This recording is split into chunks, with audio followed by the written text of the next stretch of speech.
नमस्कार, स्वागत, सत्कार, अभिवादन सभी का उत्कर्ष नर्सिंग क्लासेस के यूट्यूब चैनल पे।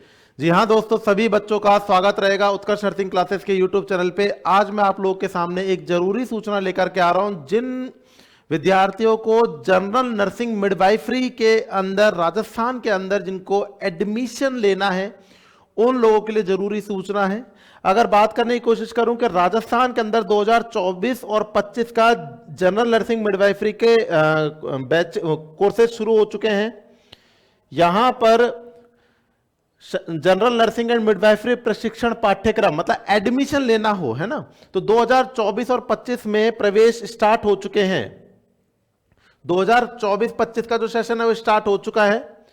टोटल ओवरऑल बात करने की कोशिश करें, इसकी जो डेट रखी जा रही है वो 27/12/2024 से सुबह 10 बजे से शुरू होकर के और 10/1/2024 मिडनाइट तक ऑनलाइन आवेदन आमंत्रित किए जाएंगे।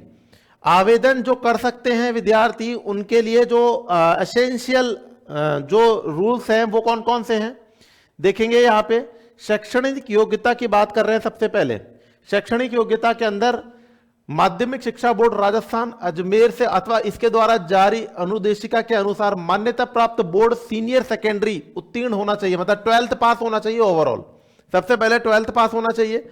उसके बाद में जो इसका वर्ग होगा, जीव विज्ञान, बायोलॉजी, फिजिक्स, केमिस्ट्री, बायोलॉजी विषय ग्रुप के अभ्यर्थियों को प्राथमिकता दे होगी। सबसे पहले फिजिक्स, केमिस्ट्री, बायोलॉजी वाले को लेंगे। यदि उपरोक्त विज्ञान वर्ग के योग्यता वाले अभ्यर्थी किसी वर्ग श्रेणी में उपलब्ध नहीं होंगे तो शेष रिक्त सीटों हेतु अन्य वर्ग से उत्तीर्ण उसी जाति वर्ग के अभ्यर्थियों को सम्मिलित कर मेरिट के आधार पर चयन किया जा सकेगा। मतलब सबसे पहले तो फिजिक्स, केमिस्ट्री, बायोलॉजी वालों को वरीयता मिलेगी, फिर उसके बाद में अदर कैटेगरी भी आ जाएंगी, जिस प्रकार से कॉमर्स हुआ या फिर आर्ट्स हुआ।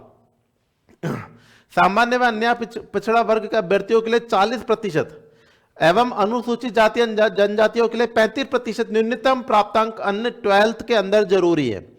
अब बात कर रहे हैं आयु कितनी होनी चाहिए साहब, तो बोल रहे हैं साहब कि आयु के बारे में बात करें तो आयु रहेगी 31/12/2024 को न्यूनतम आयु 17 वर्ष होनी चाहिए और अधिकतम आयु 28 वर्ष होनी चाहिए पुरुषों के लिए। वहीं पर अगर बात करने की कोशिश करें न्यूनतम और अधिकतम महिला आयु तो होनी चाहिए और कैटेगराइजेशन के हिसाब से और इसमें चेंजेस है।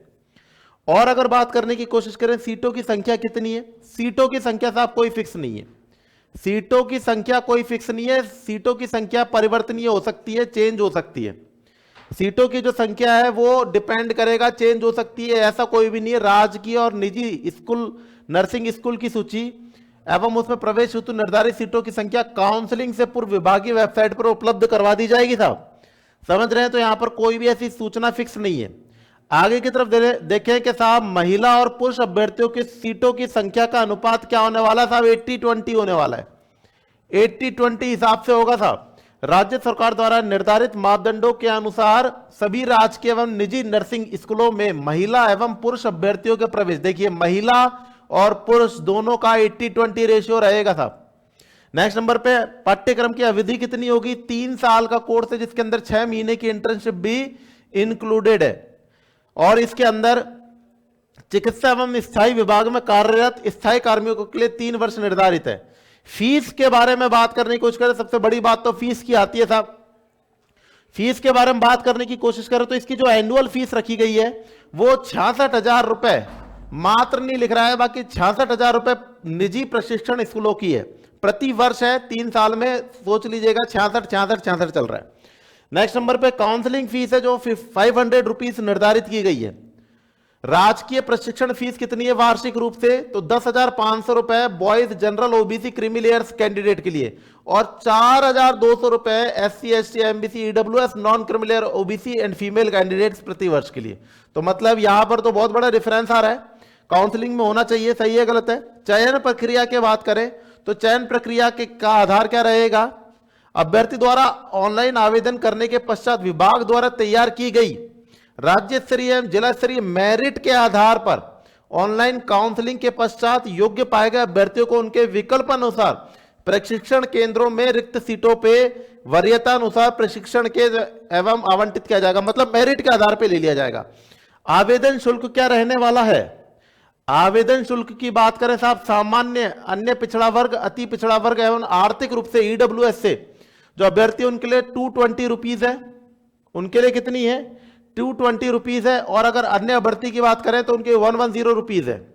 ई मित्र या CSC नेटवर्क से जमा करना अनिवार्य रहेगा। अनिवार्य है बेटा, याद रखिएगा। आवेदन पत्र को आप लोग को ऑनलाइन आवेदन पत्र ई मित्र CSC नेटवर्क पर एवं विभागीय वेबसाइट के माध्यम से भरे जा सकते हैं। और बाकी की जो आप लोग को जो सूचना होगी वो www.rajswasthya.nic.in पर उपलब्ध हो जाएगी। तो जो अपने परिचित हैं, जिनको जनरल नर्सिंग मिडवाइफरी के अंदर कोर्सेज के अंदर आपको एडमिशन लेना है, उनके लिए एक सुनहरा मौका आ चुका है राजस्थान के अंदर GNM करने का। और इसी प्रकार की और जरूरी सूचनाओं के लिए जुड़ते रहें उत्कर्ष नर्सिंग क्लासेस के YouTube चैनल से। धन्यवाद। जय हिंद, जय भारत।